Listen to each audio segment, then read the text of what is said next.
Halo semuanya, apa kabar? Jumpa lagi di channel Rumah Pojok 88. Seperti biasa, setiap hari Minggu aku upload video yang baru ya. Semoga teman-teman semua di rumah dalam keadaan sehat. Hari Minggu ini lagi pada ngapain? Di rumah aja atau pergi keluar jalan-jalan? Kalau aku rencananya sih pagi ini di rumah aja, tapi nanti malam insya Allah mau ajak anak-anak dan keponaanku untuk pergi ke pasar malam. Untuk video kali ini tentang kegiatan aku sehari-hari ya seperti memasak, terus nyuci baju, sama nanti aku ada mau review buku-buku yang bisa kalian beli deh karena isinya bagus banget. Untuk makan siang kali ini aku tadi goreng tempe, terus sekarang goreng ayam ya, ini bagian paha. Terus aku tepungin karena anak aku suka banget kalau ayam tuh digoreng kayak gini. Kalau untuk sayurnya rencana aku mau tumis kangkung aja, jadi ini aku lagi potong bumbunya. Semoga teman-teman semua nggak bosen ya ngeliat video aku yang isinya sebenarnya kegiatanku sehari-hari aja ya. Jadi video aku itu kalau nggak lagi bersih-bersih ya lagi masak, atau nggak lagi cuci piring atau cuci baju. Terus ada muter-muter kayak gitu. Tapi mudah-mudahan dengan setiap video aku tuh biasanya ngobrolin sesuatu nih yang mungkin bisa jadi inspirasi atau hiburan buat kalian.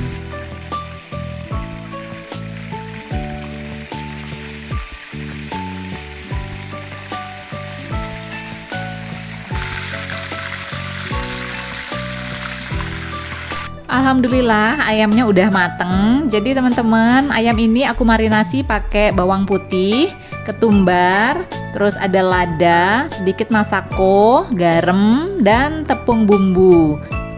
Sengaja aku potong gak terlalu besar supaya bener-bener mateng sampai ke dalamnya. Oke, sekarang aku mau lanjut tumis kangkung ya. Kangkung itu salah satu sayuran favorit aku, dan ternyata sayuran ini di beberapa negara tuh dilarang loh teman-teman karena dianggap sebagai hama yang bisa kayak merusak ekosistem air di sana.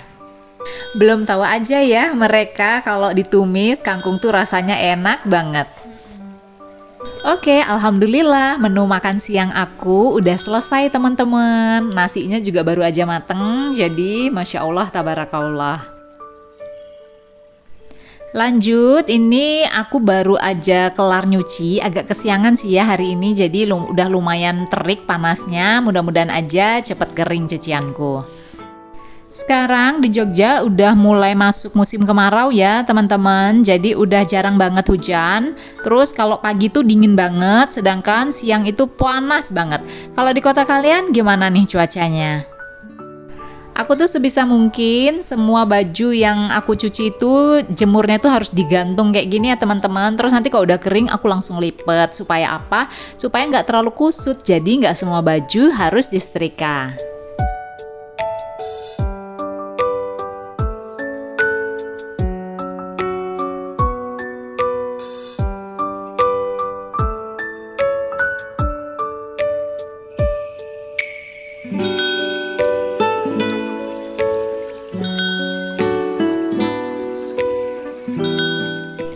Jadi kemarin teman-teman aku kan lewat lampu merah dan biasanya di sana itu ada penjual koran. Nah kebetulan bapak penjualnya itu lagi bawa majalah Bobo. Aku jadi inget masa kecil aku karena waktu aku kecil tuh aku langganan majalah Bobo loh teman-teman. Jadi aku beli buat nostalgia. Siapa nih yang masa kecilnya juga suka baca majalah Bobo? Kayaknya anak-anak Indonesia pada tahun 90-an ini siapa sih yang nggak kenal majalah Bobo ya? Yuk kita buka sekarang isinya seperti apa. Tapi kalau seingat aku kayaknya majalah Bobo sekarang agak lebih tipis ya dibandingin waktu aku kecil dulu. Nah ini dia yang jadi favorit aku ya. Siapa nih yang masih ingat Paman Gembul? Ada Upi, ada Emak, ada Cimut. Bahkan dulu itu aku kan dilangganin Bobo sama orang tua aku itu pada saat umur 4 tahun ya. Jadi aku itu belum bisa baca, tapi dengan ngelihat gambar-gambar di majalah Bobo, aku tuh kayak udah ngerti gitu loh ceritanya. Jadi kayaknya majalah Bobo deh yang jadi cikal bakal kenapa sampai sekarang aku suka banget baca buku.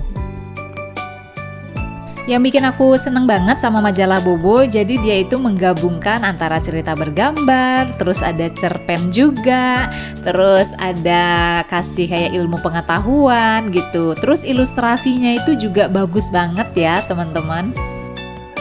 Karena namanya anak-anak, pasti dia itu bakalan tertarik sama gambar-gambar yang menarik ya. Nah, ini juga salah satu cerita favorit aku ya, Putri Nirmala dan Oki. Kalau kalian favoritnya bagian mana nih Bobonya?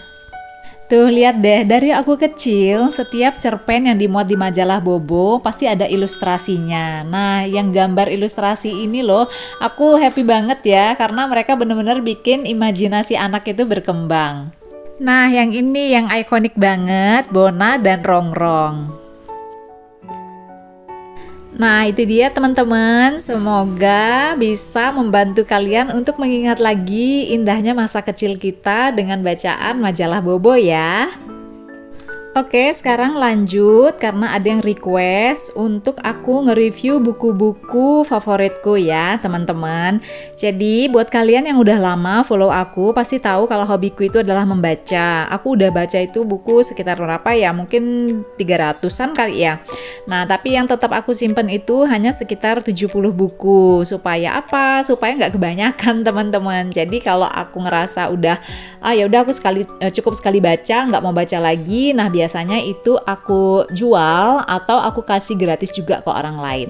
Nah, ini dia beberapa buku favorit aku teman-teman. Biasanya semuanya itu aku beli di Gramedia, baik offline maupun online store, tergantung ya lagi promo di mana. Nah, ini juga salah satu buku yang sering aku bawa bepergian gitu teman-teman karena ukurannya kecil. Terus isinya itu kayak semacam tulisan-tulisan pendek tapi bagus banget deh buat direnungin. Kebetulan aku tuh lebih suka baca non-fiction ya. Kalau pas lagi masa kecil, remaja gitu, aku suka tuh baca-baca buku fiksi gitu ya, kayak novel atau apalah itu. Cuman setelah aku mulai dewasa gitu ya, aku lebih seneng baca-baca buku self-improvement. Nah, seperti salah satu buku dari Terelie ini bukunya ringan banget ya, isi tulisan-tulisan pendek. Jadi buat kalian yang nggak terlalu suka baca buku yang padat karena bikin ngantuk, nah bisa dicoba beli buku dari Terelie ini.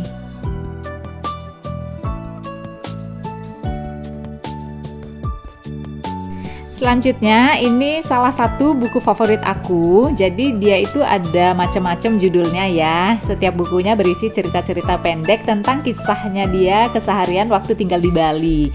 Aku nggak tahu ya nama asli penulisnya ini siapa, cuman dia tulis namanya itu Sketsa Kembang Manggis. Katanya sih beliau ini adalah salah satu penulis terkenal di era tahun 80-an.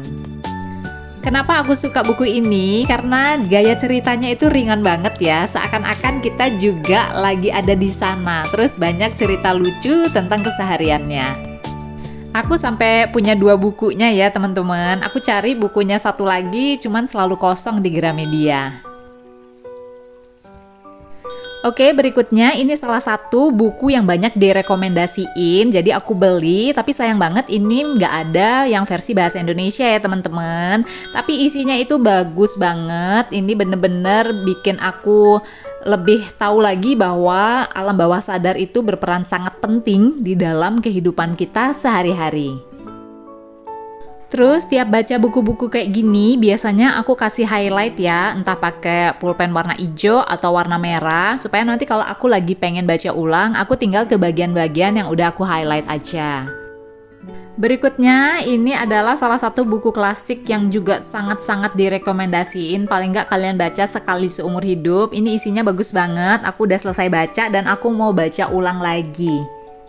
Bukunya cukup tebal tapi tidak membosankan ya teman-teman, karena isinya itu benar-benar bisa langsung kita praktekin. Nah, kalau ini buku yang terakhir kali aku beli gitu ya, aku belum beli buku lagi setelah buku Let Them Theory ini. Jadi ini salah satu buku yang lagi bestseller, ditulis oleh Mel Robbins. Aku juga pernah bahas ya di video aku sebelum-sebelumnya tentang isi buku ini. Pokoknya ini top banget deh, kalian harus baca supaya hidup kalian jadi lebih bahagia dan tenang. Kenapa sih aku suka banget baca buku? Maksud aku buku fisik ya, bukan buku digital. Karena menurut aku buku fisik itu tetap aja dia terbaik gitu ya. Nggak bisa sih dibandingin sama buku digital, meskipun kata orang lebih praktis buku digital gitu. Tapi menurut aku sih enggak ya, aku lebih seneng ke buku fisik kayak gini karena kita benar-benar bisa kayak sepenuhnya hadir di momen saat itu. Kalau kadang-kadang kita baca buku digital kan kadang-kadang ada notifikasi lah yang masuk, terus belum lagi sinarnya itu bikin mata kita jadi cepet lelah.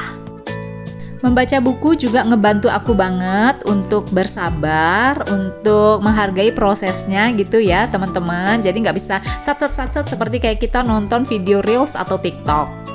Karena otak kita punya kecepatannya sendiri untuk memproses informasi. Nah, kalian coba deh kalau terlalu lama nonton video cepet ya seperti Reels, YouTube Short atau video-video di TikTok, pasti kalian tuh bakalan ngerasa kayak kepala itu penuh terus jadi pusing sendiri gitu ya. Karena kita benar-benar dibombardir sama informasi yang cepet banget harus kita serap.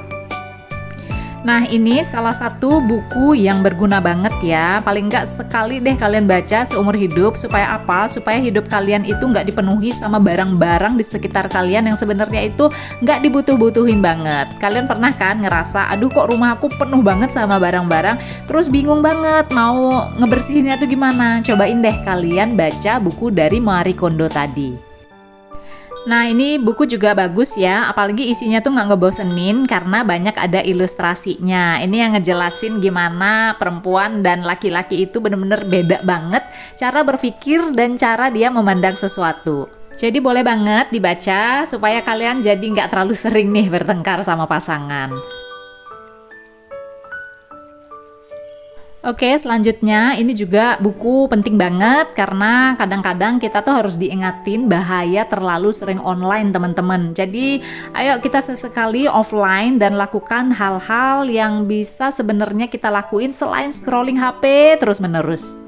Jadi kurang lebih itu dia buku-buku yang bisa aku rekomendasiin buat kalian. Nanti semua link pembeliannya aku taruh di deskripsi, bisa kalian cek ya.